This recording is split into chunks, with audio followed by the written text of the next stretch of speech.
Pakistani officials are warning of a possible war with India after the Indian government revoked the special status of Kashmir.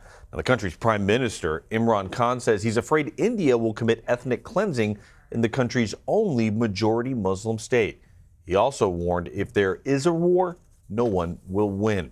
Kashmir was previously an autonomous state under Indian law. The disputed territory was allowed to make their own laws while India controlled finance and military defenses. But after decades, India suddenly decided to remove the special status recently and put the country on lockdown. Our own Arshad Zargar is in New Delhi reporting on this. And Mr. Zargar, you have a major update. What can you tell us? We just have news coming in that the Pakistan government has decided to downgrade the diplomatic and trade ties with India.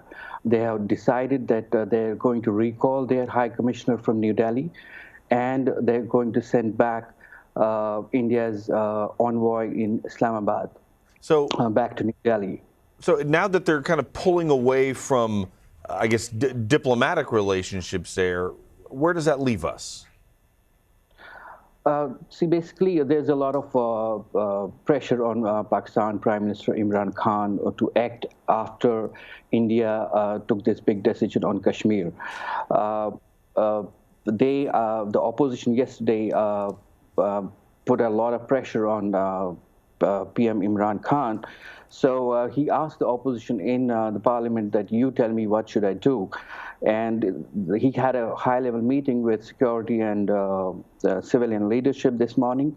And it's after that meeting that they have decided that we're going to suspend all diplomatic and trade ties. And they're going to the UN to take this Kashmir issue to the UN. Now, for our Western viewers, is this just saber rattling, or could we really be looking at the possibility of a war here?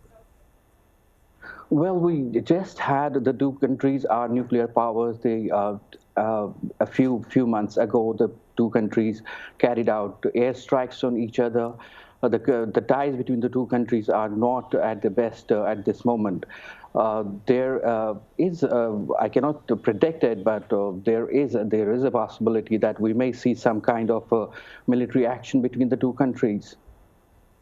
What more do we know about what life is like for people there in Kashmir? Now, we understand there's an information blackout, but what is day-to-day life like there now?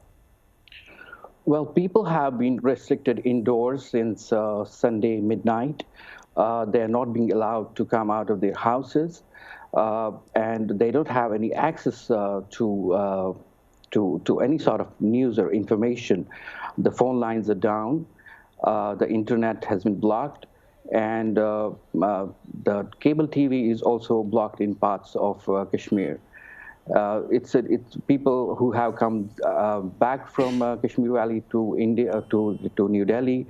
They're saying that this is an unprecedented lockdown, and life is quite tough, and we yet don't know how long this is going to continue.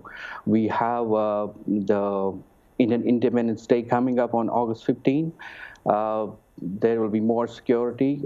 India has rushed in a lot of forces, about 35,000 of them, just before they took this decision on Kashmir. Kashmir anyway have 700,000 Indian paramilitary forces and army forces stationed there. They were there already. So we have no idea how long this is going to continue. Why is the Indian government doing this? Why are they saying that they decided to pull that special autonomy? Well, the Kashmir enjoyed this autonomy ever since Kashmir acceded with India in 1947. And Kashmir used to have its own autonomy. Kashmir is a disputed region between India and Pakistan. The matter was in the UN for some time, and basically India's aim is to integrate this disputed territory with its own country, dilute the disputed status. So all this is an exercise to that extent. What happens now? You're going to have Diplomatic teams not only from that region but all over the world watching. What's next? What can we expect to see? In Kashmir, actually, after the lockdown is over, we may see a lot of protests happening. People are likely to come out on the streets and protest. And since there's a lot of military deployed, we may see some military action as well, police action on protesters, which can lead to several deaths.